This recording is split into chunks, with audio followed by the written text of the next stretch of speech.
ఒక దేశము ఇంకొక దేశానికి యుద్ధ విమానాలు లేదా యుద్ధ నౌకలు, వాళ్ళ బిల్డింగ్స్ లేదా ఒక కాంప్లెక్స్, ఇంకా చెప్పాలంటే ఈ ఆయిల్ ఫీల్డ్స్, వీటినంతా అద్దెకిస్తూ ఉంటారు. అవునా? సో 10 ఏళ్ల పాటు లీజ్ అని, 20 ఏళ్ల పాటు. ఇప్పుడు మనము ఈరాన్లో చాబహార్ పోర్టుని 10 ఏళ్ల పాటు లీజ్కి తీసుకున్నాం కాంట్రాక్ట్ బేసిస్లో. సో ఇలాంటివి ఉంటాయి కామన్గా, ఒక దేశానికి ఇంకొక దేశానికి మధ్య అగ్రిమెంట్స్ ఉంటాయి. కానీ మా అణువస్త్రాలను మీకు రెంట్కి ఇస్తాము అని చెప్పి ఒక దేశం ఇంకొక దేశానికి చెప్తే ఎంత దారుణంగా ఉంటుందో చూడండి. ఇవాళ అలాంటి ఒక పరిస్థితి పాకిస్తాన్కి, అంటే ఈ అమెరికా, ఈ అరబ్ దేశాలంతా కలిసి పాకిస్తాన్ని ఒక న్యూక్లియర్ సూపర్ పవర్ అని వీళ్ళు చెప్పుకోవడం. ఇప్పుడు పాకిస్తాన్ వాడు ఏం మాట్లాడుతున్నాడు, వాళ్ళ డిఫెన్స్ మంత్రి ఖ్వాజా ఆసిఫ్ అతను ఏం చెప్తున్నాడు, మేము సౌదీ అరేబియాకు ప్రొటెక్షన్ ఇస్తాం. వీడు ప్రొటెక్షన్ ఇస్తాడు. ఇప్పుడు మామూలుగా సౌదీ అరేబియా యొక్క డిఫెన్స్ బడ్జెట్ అన్నారు అనుకోండి, 80 బిలియన్ అమెరికన్ డాలర్స్ ఉంటుంది. అంటే అమెరికా వాడి వద్ద ఉండే అత్యుత్తమమైన ఆయుధాలంతా సౌదీ అరేబియా వాడు కొంటూ ఉంటాడు. ఇక భారత్ అన్నారు అనుకోండి, 86 బిలియన్ అమెరికన్ డాలర్స్ మన డిఫెన్స్ బడ్జెట్. మరి పాకిస్తాన్ వాడు అన్నారు అనుకోండి, 10 బిలియన్ అమెరికన్ డాలర్స్ మాత్రమే. అంటే మన దేశంలో ఒక రాష్ట్రం యొక్క బడ్జెట్ అన్నారు అనుకోండి, అందులో సకానికి సగమే వీడి డిఫెన్స్ బడ్జెట్. డిఫెన్స్ ఏముందండి, మొత్తము వాడి దేశానికి ఉన్న బడ్జెటే ఇంతే ఉంటుంది. అలాంటిది వాడు ఇవాళ అమెరికా వాడది డొనాల్డ్ ట్రంప్, ఇతనితో స్నేహము, కొత్త రకమైన స్నేహము, దాంతో రెచ్చిపోయి సౌదీ అరేబియా నీకు నేను ప్రొటెక్షన్ ఇవ్వగలను, ఇందులో మా న్యూక్లియర్ ప్రోగ్రాము కూడా ఉంటుంది. ఇది జరిగే పనేనా అండి? ఒక దేశం యొక్క న్యూక్లియర్ వెపన్ అనేది వాళ్ళ యొక్క పవర్ను చూపించే ఒక వ్యవహారం, అంతే కదా. సో మీరు ఒక న్యూక్లియర్ టెస్ట్ చెయ్యాలి అంటే మీకు ప్రపంచంలో ఉండే ముఖ్యమైన దేశాలు ఎంతలాగా వ్యతిరేకిస్తారు, ఏ స్థాయిలో. ఇండియా పోఖరాన్లో ఒక న్యూక్లియర్ వెపన్ టెస్ట్ చెయ్యాలి అంటే ఎన్ని ఆంక్షలు మన పైన. సో అలాంటిది ఇవాళ పాకిస్తాన్ వాడు ఏం మాట్లాడాడండి, సౌదీ అరేబియాకు నేను అణువస్త్రాలు ఇవ్వగలను. సో ఇప్పుడు అందరి దృష్టి ఏమిటి, అమెరికా వాడు చేస్తున్న మోసం. అంటే వీడేం చేశాడు, ఏదో ఒక రకంగా పాకిస్తాన్ ఒక బలమైన దేశంగా ప్రపంచానికి చూపించాలి. అడుక్కు తినే దేశము ఒక పవర్ఫుల్ కంట్రీ, ఇది డొనాల్డ్ ట్రంప్ యొక్క ఉద్దేశం. సో దాంతో మీకు అరబు దేశాలలో ద రిచెస్ట్ కంట్రీ ఏంటి, సౌదీ అరేబియా.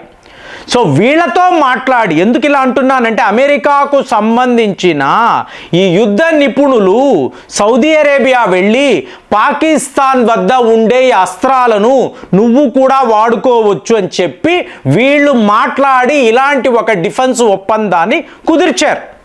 కానీ అణువస్త్రాలు మీరు డైరెక్ట్గా పంపలేరు కదా.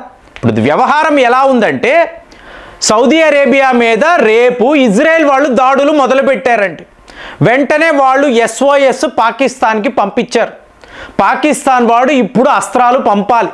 ఒకవేళ న్యూక్లియర్ అస్త్రాలే పంపాలి అనుకోండి, వాడి వార్ హెడ్స్ ఉంటాయి చూసారా, వార్ హెడ్స్, మిజైల్స్, వీటిని వీడు సౌదీ అరేబియా పంపిస్తాడా? పంపిస్తే పరిస్థితి ఏమిటి? మీ దేశంలో ఉండే న్యూక్లియర్ వెపన్స్ మీరు ఇంకొక దేశానికి ట్రాన్స్ఫర్ చేశారు అనుకోండి, ఇక ఎన్నెన్ని దేశాలు మాకు కూడా అణువస్త్రాలు కావాలి, సో మేము కూడా న్యూక్లియర్ పవర్ కంట్రీస్గా మారాలి అని అనుకుంటే, ముఖ్యంగా ఇప్పుడు ఇరాన్ వాళ్ళు క్లియర్గా చెప్తున్నారు, మా వద్ద ఉండే ఈ యురేనియం, ఎన్రిచ్డ్ యురేనియం మా ఎనర్జీ కోసరమే, అణువస్త్రాల కోసరం కాదు, కావాలంటే వచ్చి టెస్టులు చేసుకోండి అని చెప్పి వీళ్ళు ఇంటర్నేషనల్ అటామిక్ ఎనర్జీ వాళ్లకు చెప్తున్నారు. సరిపోయింది. మరి ఇప్పుడు ఒక ఫ్రీ లైసెన్స్ ఇచ్చినట్టు కదా. పాకిస్తాన్ వాడి వద్ద ఉండే అణువస్త్రము సౌదీ అరేబియా వాళ్ళు వాడుతున్నారు అనుకోండి, ఇరాన్ కూడా ఇదే పని చేయొచ్చు కదా. రష్యా వాళ్ళ వద్ద టెక్నాలజీ తీసుకొని సౌదీ అరేబియా వాళ్ళ వద్ద న్యూక్లియర్ వెపన్స్ ఉన్నాయి కదండి, మేము కూడా వాడతాము, మమ్మల్ని ఎవడో ఆపుతాడు అంటే ఆపేవాడెవడు? ఉండడు కదా. అలాంటి ఒక సిచ్యువేషన్ ఇవాళ అమెరికా వాడు మీకు క్రియేట్ చేశాడు. ఏది? పాకిస్తాన్ని ప్రసన్నము చేయడానికి. వాడే ఒక దరిద్రమైన దేశము, వాడికి ఇంతలా సపోర్ట్ చేసే అమెరికా ఎలాంటి దేశమో చూడండి. మీకు అత్యంత ఘోరమైన దేశాలలో మనం అమెరికాను పాకిస్తాన్తో కలపవచ్చు. ఇప్పుడు ఈ పరిస్థితిలో మన భారత్లో మన వార్ రూమ్లో పెద్ద పెద్ద మీటింగ్స్, ఎమర్జెన్సీ మీటింగ్స్ జరుగుతున్నాయి. ఎందుకు? మన మిత్ర దేశము సౌదీ అరేబియా ఇవాళ పాకిస్తాన్తో ఒక డిఫెన్స్ ప్యాక్ట్ అనేది సంతకము చేస్తే భారత్ ఇక మీదట సౌదీ అరేబియాని ఎలా చూడాలి? సౌదీ అరేబియాను కాదు కదండి, ఇస్లామిక్ వరల్డ్ని మనము ఎలా చూస్తాం? టోటల్గా మారిపోతుంది కదా. అంటే ఇజ్రాయెల్ యొక్క వైఖరి ఎలా ఉందో సరిగ్గా ఇవాళ మనము కూడా అంటే ఇజ్రాయెల్ మోడల్లో ఈ అరబు దేశాలను చూడాల్సిన పరిస్థితి ఏర్పడిపోతుందా? సింపుల్గా చెప్తున్నాను, ఇవాళ నాకు అధికారం ఇవ్వబడింది, నేను భారత్పై దాడులు చేస్తాను, నన్ను ఎవరో ఆపుతారని పాకిస్తాన్ వాడు అనుకుంటాడు. సో ఎక్కడో ఒక తీవ్రవాద దాడి అంటే డైరెక్ట్గా యుద్ధము చెయ్యలేడు కాబట్టి ఒక ప్రాక్సీ యుద్ధము అని అంటాడండి. అన్నప్పుడు మనము పాకిస్తాన్ మీద విరుచుకు పడతాం. సో విపరీతమైన ఎయిర్ స్ట్రైక్స్ ఉంటాయి. ఈ టైంలో సౌదీ అరేబియా వాడు భారత్పై యుద్ధము ప్రకటించగలడా? సో ఒకవేళ ప్రకటించాడు అనుకోండి, మనము సౌదీ అరేబియాను కూడా శత్రువు దేశముగా చూసాము అనుకోండి. పాకిస్తాన్ వాడు ఏమంటున్నాడు? అరబు దేశాల అందరికీ కూడా ఈ ఆఫర్ ఉంది, మీరు ఎవరైనా మా వద్ద అణు అస్త్రాలు అద్దెకు తెచ్చుకోవాలి అంటే చెప్పండి, మేము అరేంజ్ చేస్తాము, అలాంటి ఒక ఏర్పాటు మాకు ఇవ్వబడి ఉంది. అమెరికా వాడు లైసెన్స్ ఇచ్చాడు, పాకిస్తాన్ వాడు రెచ్చిపోతున్నాడు. ఇప్పుడు ఈ పరిస్థితుల్లో మీకు అరబు దేశాలంతా కలిసిపోయి ఇజ్రాయెల్ భారత్పై యుద్ధమును అనగలరా? అలాంటి ఒక పరిస్థితి వస్తుందా? వీళ్ళ ప్లాన్ అంతా కూడా ఏమీ లేదండి, ఇరాన్ని ఐసోలేట్ చేయడం. ఇరాన్ ఒక అరబు దేశము కాదు, షియా ముస్లిమ్స్ ఉండే దేశము కాబట్టి సున్నీలు అనేవాళ్ళు అగ్రకులాలు, షియా అనేవాళ్ళు వెనుకబడిన వాళ్ళు కాబట్టి వీళ్ళందరూ కలిసి ఈరాన్ని టార్గెట్ చేయడం. మరి ఈరాన్ ఊరుకుంటుందా? దానికి రష్యా లాంటి దేశము సపోర్టుగా ఉంది. ఇవాళ ఎలాంటి వార్తలు వస్తున్నాయంటే ఇరాన్కి ఇజ్రాయెల్కి మధ్య యుద్ధము జరగవచ్చు, కానీ రేపు రష్యా, చైనా, భారత్ కలిసి ఇరాన్కి సపోర్ట్గా నిలబడతారు. ఎందుకు? పాకిస్తాన్ సౌదీ అరేబియాతో కలిసిపోవడం. కాబట్టి మన స్ట్రాటజీ, మన జియో పాలిటిక్స్ టోటల్గా మారిపోయింది. మన వార్ రూమ్ స్ట్రాటజీ ఇంతకు ముందు ఎప్పుడూ లేని విధంగా మారింది. మీకు ఇరాన్ ఒక ఇస్లామిక్ దేశమే అవ్వచ్చు, అయినా కూడా ఇప్పుడు నెక్స్ట్ వీడియోలో అసలు ఇరాన్ అనబడే దేశము ఏమిటి ఒక వీడియోలో చాలా క్లియర్గా మాట్లాడారు. వీళ్ళని ఎంతలాగా మనం ఇస్లామిక్ దేశం అనినా కూడా వీళ్ళలో ఆర్యన్ బ్లడ్డే ఉంది. వీళ్ళు ఆర్యులే, మేము ఈ ప్రపంచంలో సుప్రీం హ్యూమన్ బీయింగ్స్ అని 100% నమ్మేవాళ్ళు. కానీ వీళ్ళేం చేశారు? మీరు షియా ముస్లిమ్స్ తక్కువ కులం వాళ్ళు అంటూ ప్రొజెక్ట్ చేశారు. దీనిని ఇరాన్ ఒప్పుకోదు.